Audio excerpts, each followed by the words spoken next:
Well, already through to the quarter-finals are GB trampolinist Steve Walsh, rugby league coach Joe Smith, journalist Jefferson Lake and monoskier Anna Turney. Well, Paul Pritchard is the Sport and Leisure Officer with Daventry District Council. Good evening, Paul. Good evening, Laura. How are you? Yes, very well. Are you excited? I get nervous just hearing the music nowadays. Yeah, I'm sure you do. Yeah, that's what most people feel, Paul. Well, Paul, just a quick bit on how Daventry Sport is coming along. Are things nice and busy at the moment? Yeah, really busy, to be honest. We're working towards a large-scale event that's taking place on the 23rd and 24th of July. It's called Open Weekend. It's a national celebration marking the one-year countdown to the London 2012 Olympic and Paralympic Games. And we're delivering two events as part of this year's activities. The first one is Saturday the 23rd of July at Daventry Leisure Centre. And then on Sunday the 24th of July we will be at the Althorpe Estate, and there'll be free access to all of the beautiful grounds at Althorpe. So it's a mixture of sport and culture, and we've got activities ranging from kayaking, aerosol art, climbing towers, dance performances, archery, and there's a digital art exhibition, and there's a mobile skate park, live music, boxing, all sorts of sports and lots more. And both events are actually culminating with free cinema screenings. And the Althorpe event, that's going to be an al fresco cinema, so we're having a giant screen erected next to Althorpe House, and we're going to be encouraging people to come in and bring picnic blankets and to watch a family movie with Althorpe as the backdrop.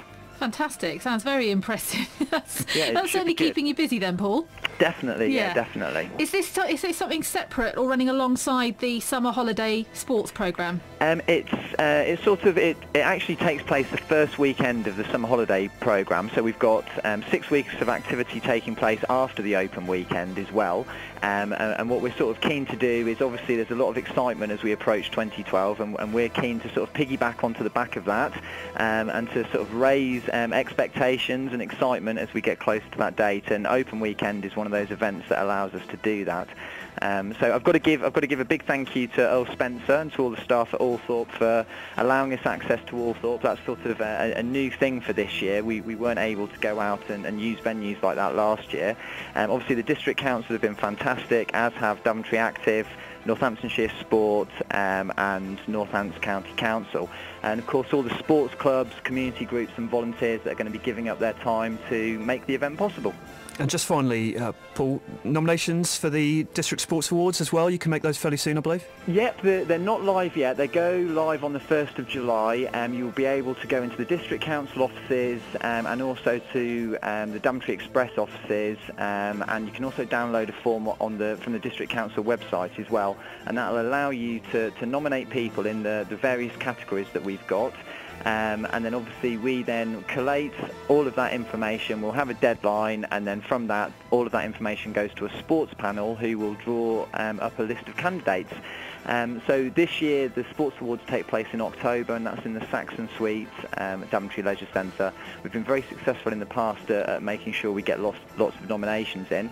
So I would encourage all those people out there who are involved in sport, make sure, I think everybody, I can certainly think back to when I was a youngster, and those people that made me be able to participate in sport and made me a better performer. Anybody out there who's got, someone like that, they need to nominate them. There are certain criteria. Sport needs to be being played in the Daventry district, or the person needs to live in the Daventry district. But all of that information is available online.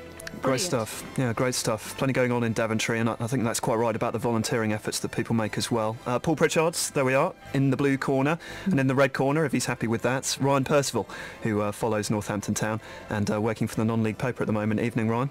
Good evening, how you doing, all right? Very well indeed, thank you, very well indeed. Quick chat about the Cobblers, Ryan. How do you think they're shaping up? What do you make of the new signings so far? Yeah, the signings, I think they're all right so far. I think David Cabot is obviously going to, it seems like he's dipping his hand in his pocket a little bit more. Maybe Gary Johnson's been given a bit more money, and the squad seems to be coming along well. We need a couple of midfielders though, maybe a defender, and obviously got to sort the Chris Dunn situation out in goal, and then, we'll be away. So are there any rumours about who the next signing will be?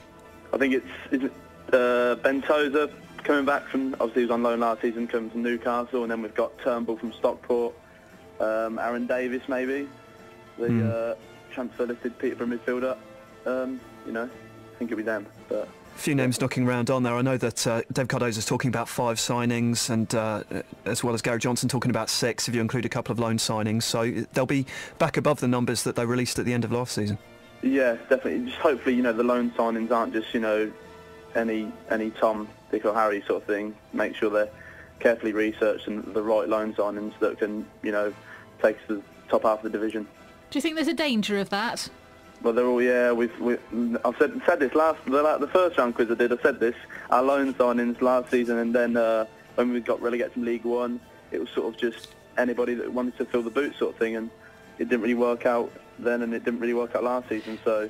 Right, Ryan, we're going to get hold of that little piece of that little nugget of information that you gave us there, and then record this one, get this one, and keep it, and then we'll play it back and just see how. Some sort of a montage when they're all scoring hundreds of goals. We'll play it back as some sort of a montage. Just very briefly, Ryan, we need to give you your props because you had a bit of trophy success personally at the end of last season. Why don't you tell us about that? Oh, my football team. That's right. Oh, yes, Midshire Electrical football team. We were just a Sunday League team, just loads of mates playing together, and we did the treble in Northampton. We won our league, which was Division 5 or 6, I think it was. And we won the Plester Shield at Sixfields. That was brilliant, and we won the County Cup over at Wellingborough. So yeah, great season for me and my mates. Yeah, it was good. Pretty good. Well, congratulations. Now let's see if congratulations will continue and you can get through to the quarterfinals of the Monday Night Sports Showdown. Are you both ready? Yes, indeed. Yeah. Okay, Paul, you're going first. And question 1 in golf. Who won the US Masters in 1997, aged just 21? Would that be Tiger Woods? Would it be? Yes, it would be. Congratulations. First point to you. Ryan. Question number 1. Which England rugby player was named in their World Cup squad today after returning from a 2-year drug suspension in January? Oh, that is...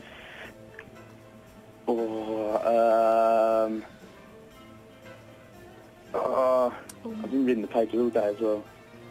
Oh, is it Matt Stevens? There you go. It was there. It was on the tip of your tongue. It just needed a little bit coaxing. Yeah, it did, yeah. Question 2, Paul. In a cricket match, if a wicket-keeper takes off his helmet and puts it on the ground and the batsman hits the ball onto it, how many runs are awarded? 0. Sounded like a bit of a guess. I thought it might be a trick question, to be honest. I thought maybe... Would we do that to you, Paul? Unsporting behaviour. Oh, no, well, that's fair enough, because we could actually start throwing a few of those kind of trick questions in, couldn't we, John? That's a good idea, Paul, thanks. Anyway, that was wrong answer. It's 5, actually. Ryan, question number 2. How many events are there in a heptathlon? Ooh, heptathlon. Heptagon.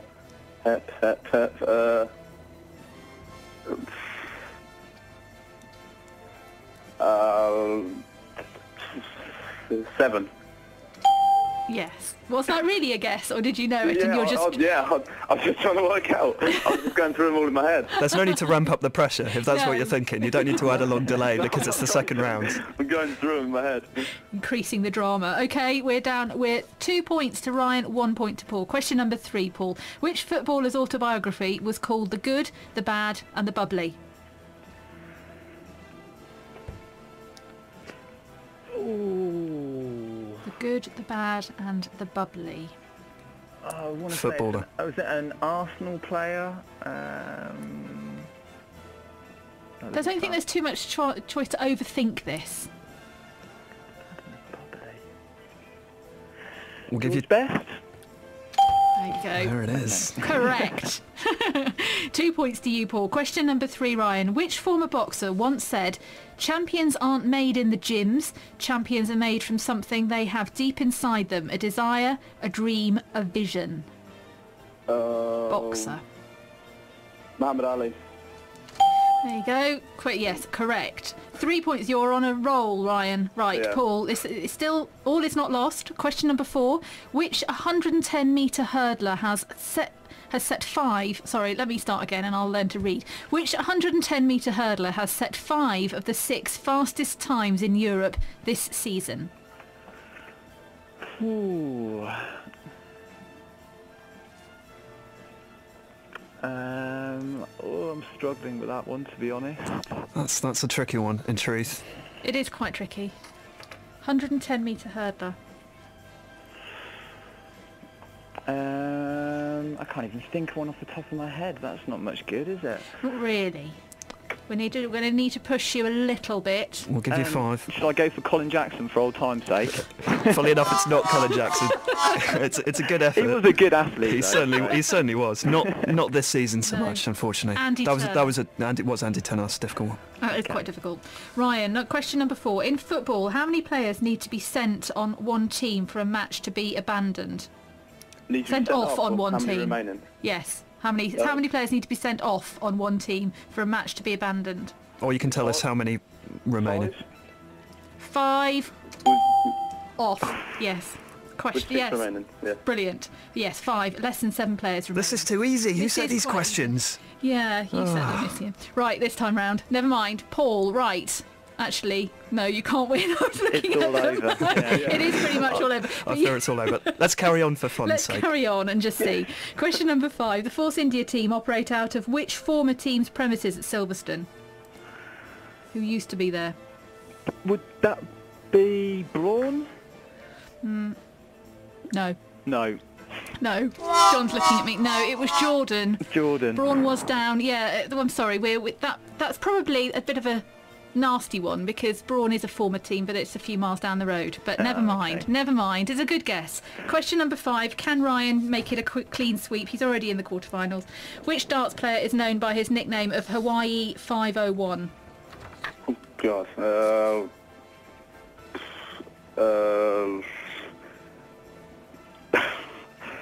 Give you 5 seconds, I Ryan. don't know. I don't want you beating this quiz. No, you can't have that. Oh, John, that's really cruel. Cheers, mate. I was going to take a guess, but don't worry about it. Go on, guess. No. No, go on, guess. No, it's all right. No. Oh, he's been stubborn. He wants it just the presumption that he would have got it right. I know your game. You give him the answer then. It was Wayne Mardell.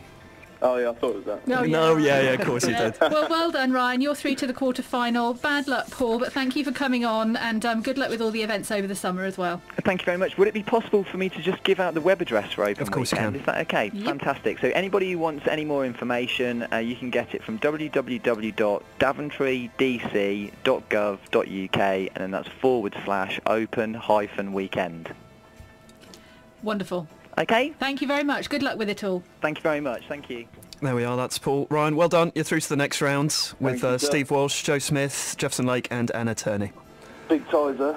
There are going to be some big ties. The excitement just keeps on building. It's like a pressure cooker. Can you live with it? Can you live with Bring it? on Jeff Lake. Well, we'll see, shall we? Ryan Percival, thank you very much indeed with the non-league paper at the moment. It's 10 to 7, 10 minutes time. We got Soul with Gadders and